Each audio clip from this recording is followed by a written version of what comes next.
Shikues të televizionit Skan, mirë mbrëma, mirë se vini në Pros and Cons, ku tagohemi së bashku si çdo të hënë. Aplikimi I inovacionit në bujqësi dhe më pas sigurimi I tregjeve më të qëndrueshme përmes modelit contract farming apo bujqësia me kontrat janë objektivat kryesore të zhvillimit të sektorit në 4 vitet e ardhshme. Por sa mund t'ja dalim dhe cilat janë avantazhet dhe disavantajet që kemi aktualisht. Për diskutuar mbi to kam të ftuar profesor doktor Evan Roço, profesor në Departamentin e Agronomisë UBT. Mirë se erdhe. Faleminderit. Dhe zonjën Esmeralda Ballesha, përfaqësuese e Institutit Evropian për Inovacion. Mirë se erdhe. Faleminderit.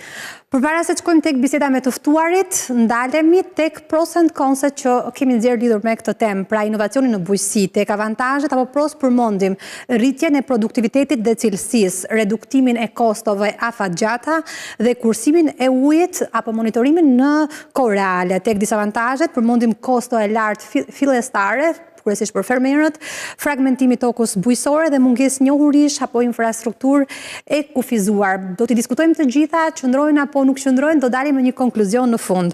Profesor, po e nis me ju, ku ndodhet aktualisht sektori bujqësor? Sa I takon po flas potencialit, prodhimit, vështirësive, disavantazheve, avantazheve, me një përmbledhje mund të më bësh gjitha.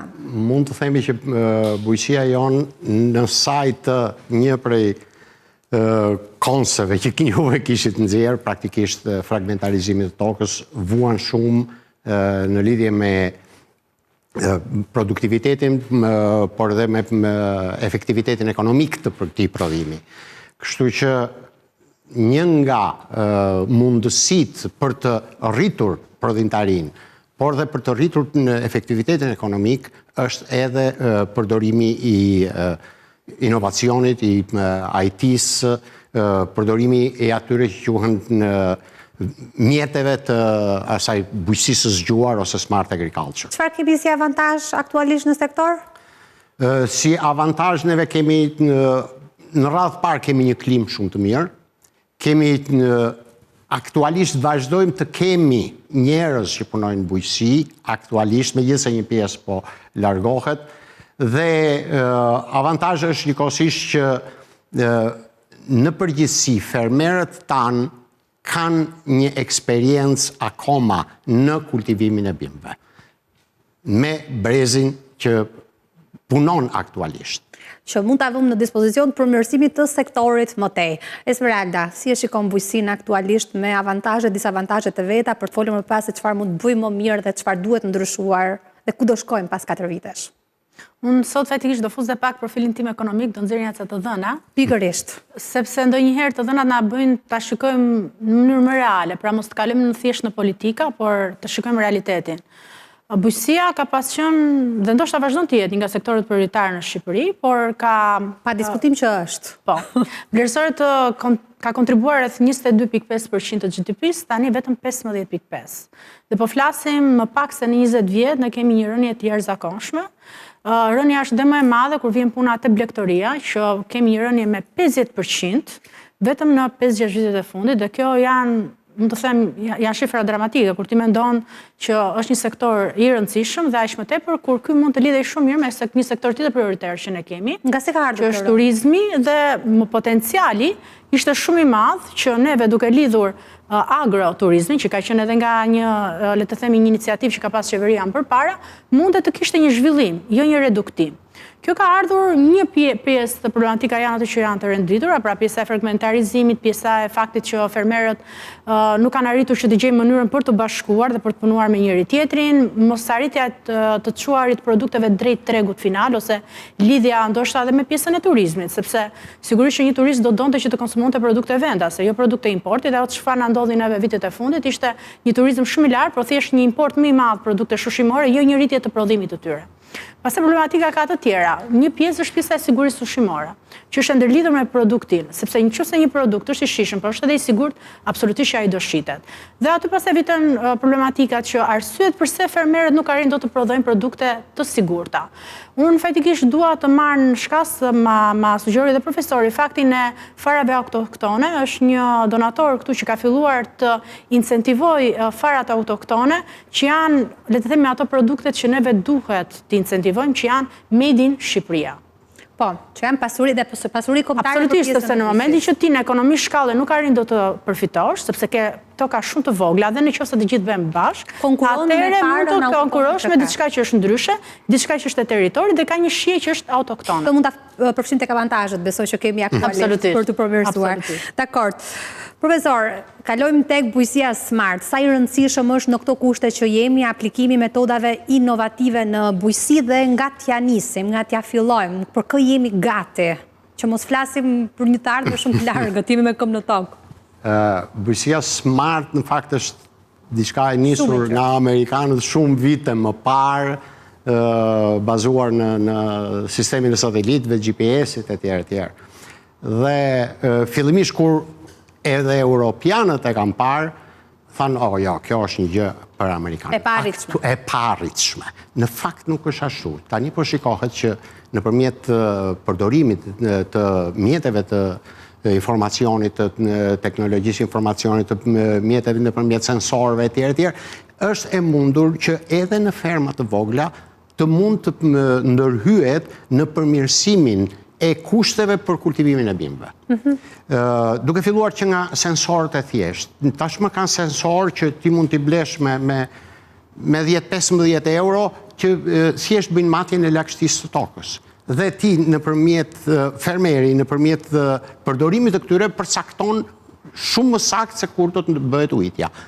Vetëm nëpërmjet këtyre, përdorimit të këtyre sensorëve, mund të arrihet që të ketë një përdorim shumë të mirë të ujit, duke arritur deri 20-30% kursim në ujë, ndërkohë që neve duhet kemi parasysh që një nga problemet e mëdha që ka bujësia shqiptare është mungesa e ujit.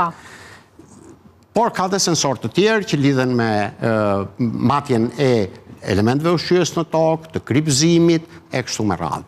Por janë sensor që përdoren njëkohësisht për bimën. Mund të matet përmbajtja e klorofilit dhe nëpërmjet saj matet përmbajtja e azotit, sidomos ke perimet gjethore, siç u përmendë nga zonja Ballesta për për sigurinë ushqimore, ku përqendrimi i nitrateve shumë i rëndësishëm. Pra, nëpërmjet këtyre sensorëve, neve mund të rregullojmë shumë gjëra. Sa përmenda pak sasinë e ujit, rregullohet njëkohësisht përdorimi i plerave kimike, pra nuk përdoren më tepër se ç'duhet. Pesticidet që në fakt po kthehen ngarkesa me pesticide nga dogana për këtë. Dhe njëkohësisht, për sa i përket pesticideve, aty do hymë më pas në një teknologji tjetër që është teknologjia e dronëve. E dronëve, do kalim te dronët më pas, por flasim pak për pjesën e sensorëve.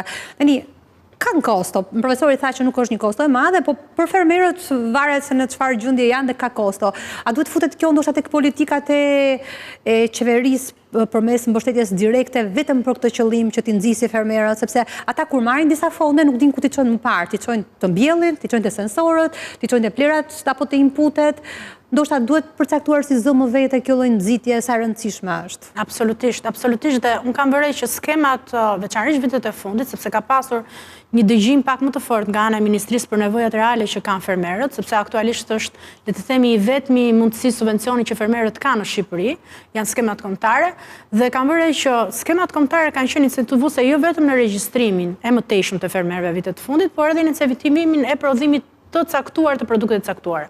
Jo gjithmonë kanë qëlluar në të, sepse për shembull ka pasur raste kur është orientuar drejt prodhimit të grurit, por ai gruri nuk ka qenë ai parametrave që kërkohet. Për shembull, ne kemi një industri shumë të mirë të përpunimit të grurit që bëjmë mielin, duke pasur dhe vazhdojmë neve importojmë shumë grur nga Serbia ose nga vende të tjera. Që të thotë, duhet absolutisht të orientohen fermerët se cila është hapi tjetër. Për shembull, një diçka e re që ishte ka rreth 2 vite është kjo pjesa e Global Gapit. Pra që Global Gapi që është një kosto ekstra për fermerin, u fut dhe u incentivua nëpërmjet skemave.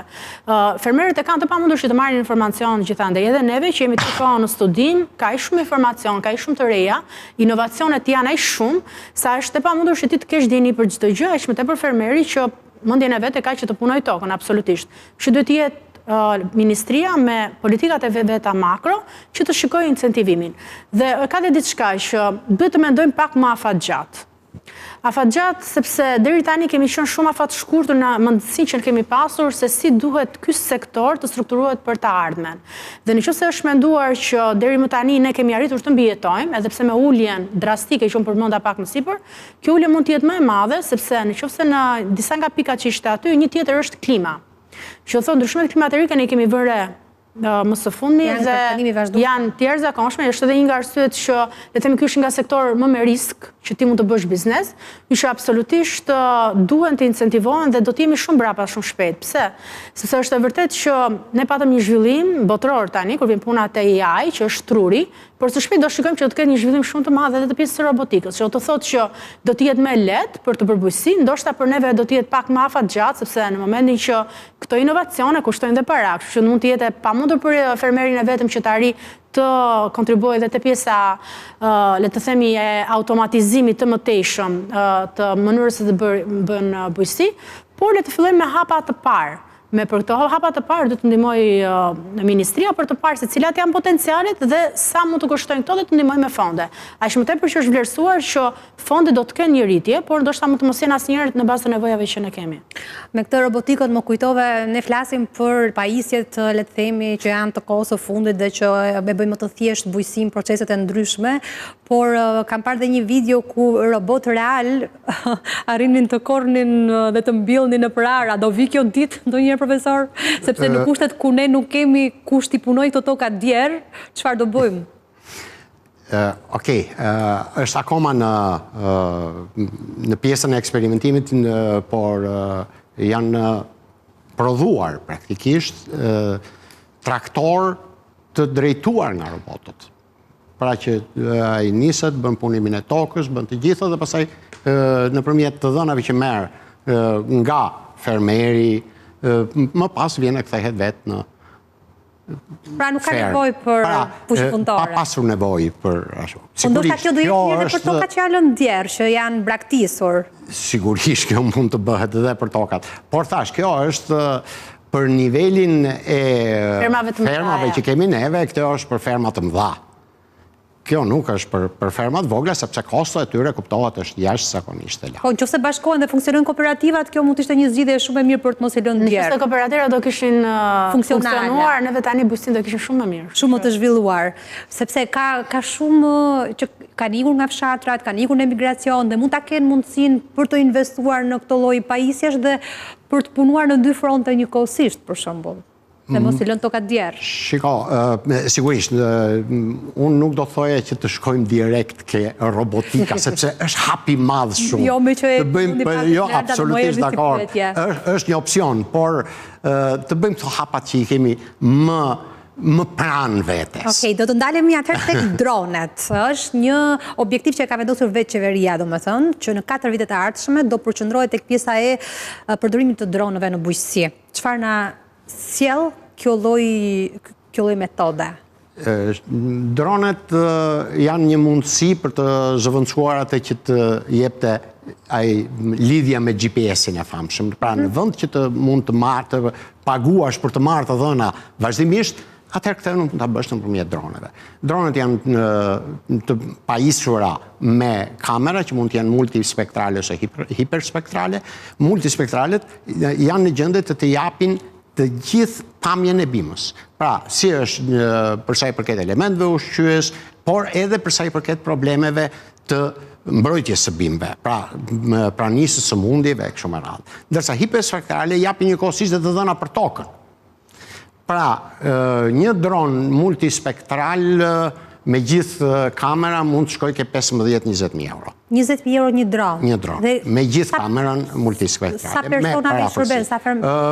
Sa mund ta përdorin? Këtë mund ta përdorin shumë persona. Sa sipërfaqe tokë? Do me thënë, jo, droni ku ta çosh të fluturoj, ai e mbulon. Kështu që përdorimi i droneve mundson shumë, kuptohet, kërkon edhe një ndihmë, një mbështetje në kërkim, sepse fillimisht do bësh edhe si thua kalibrimin e të dhënave që ti merr nga droni, sepse ai jep disa harta me pamje të ndryshme dhe ti do bësh kalibrimin. Dhe mbasi e ke bërë këtë kalibrim, atëherë të gjithë të dhënat e nevojshme për fermerin, nuk ka nevoja i të shkoj të bëj matje të një analizë gjethore apo një analizë toke, mund të realizojë edhe nëpërmjet dronit. Por thash gjithmonë mbasi të jetë bërë kalibrimi. Po këto nuk mund ta bëjnë vetë fermerët apo jo? Sigurisht që jo. Sigurisht që jo. Një fermer që ka qoftë 1 hektar apo 2 hektar në një vend, nuk ja vlen ta blerë një dron, sepse ai dron mund të shërbejë të paktën për një fshat të tërë. Minimalisht. Minimalisht. Pra kush duhet ta përdori? Sigurisht kjo mund të bëhet ose nëpërmjet një bashkëpunimi të fermerëve, ose mund të bëhet dhe mund të ofrohet nga shteti si një shërbim që shteti i ofron fermerëve. Pra, ta marri mini bashkia, ta marri qendra e transferimit teknologjisë, shërbimet e ekstensionit, dhe këto t'ja ofrojnë si shërbim fermerëve të dhënat që dalin, apo rekomandimet që dalin mbas përpunimit të dhënave që nxjerr droni, së bashku me sensorët që përdoren në tokë apo qoftë sensorët e bimës. Esmeralda, çfarë përfitimesh kemi tjera nga dronët? Jo, absolutisht. Pjesa e pesticideve. Tani që po e mendoja, kjo mund të ishte edhe më e shërbyeshme për pjesën e ministrisë për ato agjencive rajonale, sepse agronomët që janë aty ka mundësi që t'i japin, le të themi, këshilla më të mira për fermerët e si ata duhet të prodhojnë.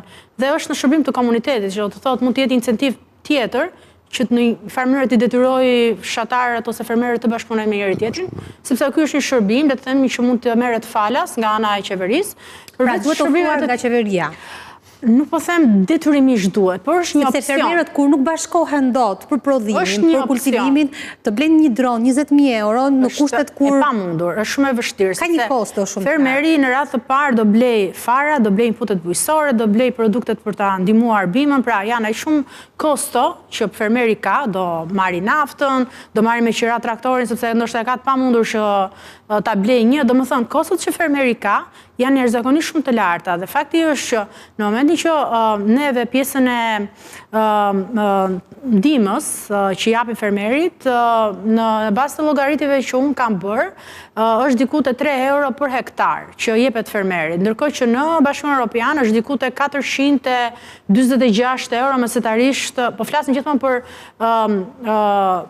shifra mesatare, që të thotë që mund ka fermer që mund të kenë marrë më shumë, por janë jashtëzakonisht shumë të vogla dhe ty nuk të arrin dot që ty të arrish që të kesh një produkt kompetitiv. Domethënë sado që të kesh një produkt të mirë, e ke të pamundur që ti jesh kompetitiv kur vjen puna me produktet që neve kemi të importit. Jo më pastaj nëse duam të eksportojmë produktet, sepse aty pastaj funksionon ekonomia e shkallë që ti të prodhosh shumë dhe për një periudhë të vazhdueshme, sepse nuk mund të bësh të kalosh le të themi një kamion sot një nesër, nëse ti lidh dhe ashtu do flasim pak më pas edhe tek pjesa e kontratave.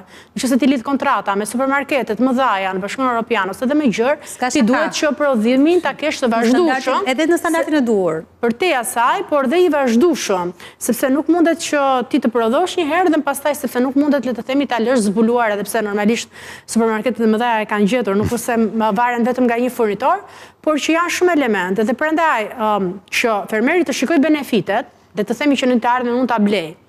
Duhet fillimisht, siç e përmendët ju, se çfarë mund të bëjë shteti. Tani shteti duhet të bëjë shumë, sepse nëse flasim që jemi në një fazë akselerimi për futjen në Bashkimin Evropian, kapitulli 11 dhe 12 janë dy nga kapitujt që neve çalojmë më shumë, pra që është bujqësia dhe siguria ushqimore, dhe jemi shumë brapa dhe do të afektojmë më shumë aty, sepse nëse le të themi në për sektor të tjerë, ti ke mundësi dhe brenda Bashkimit Evropian të vazhdosh të kesh kohën tënde për të përmirësuar sistemet tuaja, në momentin që ti futesh tek pjesa e bujqësisë është jeta vdekje. Nuk të lejohet më që ti të punosh në standarde që nuk janë ato të Bashkimit Evropian.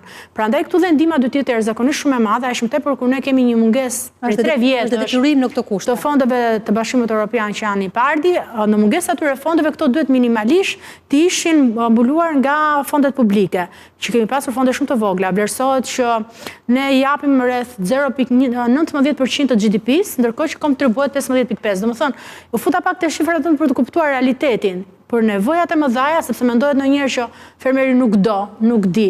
Janë të gjitha këto kushte që nuk po e lejojnë fermerin tonë të prodhojë. Të zhvillohet. Pra profesor, me aplikimin e këtyre metodave, flasim për dronët, do kemi më shumë prodhim, më shumë cilësi, më shumë rendiment, konkretisht çfarë do përfitojmë? Në radhë parë mund, sigurohet duke siguruar kushte më të mira për zhvillimin e bimës, kemi edhe prodhim më të mirë.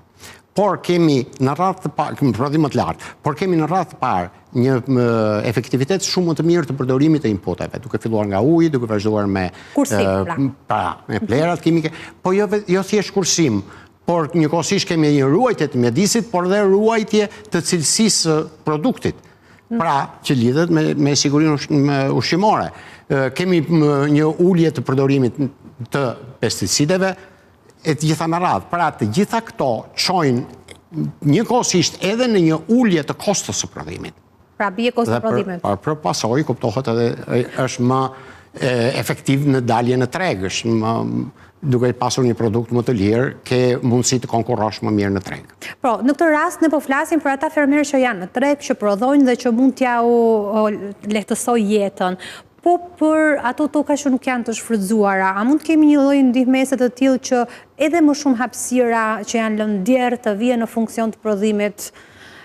Tani, për sa i përket tokave të lëna djerë, neve i shohim vazhdimisht këto toka, kur dalim në për rrethet të ndryshme, shohim që kemi toka praktikisht të braktisura, por që në statistika rezultojnë të mbjella disi me ionxh apo ku diun se çfarë, që janë fermerë që nuk i përdorin, po i lënë thjesht për t'i kullotur lopët e komshiut. Sigurisht që këto mund të bëhen, sigurisht që këto mund të vihen në punë, gjithmonë në varësi dhe cilësisë tokës, por këto nëpërmjet një rritje të efektivitetit të përdorimit të tokës, sepse në fundit është sa fitim më sjell mua përdorimi kësaj toke, fermeri në fundit atë mat, duke rritur efektivitetin e përdorimit, pra rritjen e prodhimit e gjitha me radhë, atëherë është e mundur që të këto toka të vihen në prodhim. Nuk mund t'i verë direkt ai fermer. Mund t'i marrë dikush me qeratat e shfrytëzoj. Po. Sepse shikon të kostot janë më të ulta. Nëse ke neve shitblerja e tokës është shumë e ngurtëzuar, funksionon në një farë mënyrë dhënia me qera. Po. Por dhe kjo kuptohet ka nevojë për një rregullim ligjor. Sepse problematikat e tokës në Shqipëri janë shumë të mëdha. Për një vit. Po një vit në bujqësi për një vit ai nuk arrin dot të investoj. Kështu që detyrimisht. Sa do të ketë qira dhënia mesatare në bujqësi? Një minimumi 5 vjeçar. Minimumi 5 vjeçar. Fillon nga. Sepse nëse unë dua të investoj në rritjen e pjellorisë tokës, po flasim kështu, apo në rregullimin e atij sistemi ujitës së kullues që kam unë në parcelën time, dua të kem një farë kohe për ta shlyer të investim. Qartë. Mirë, do kalojmë në një hapësirë publicitare dhe rikthehemi, flasim sërish për bujqësinë smart dhe më pas bujqësinë me kontratë.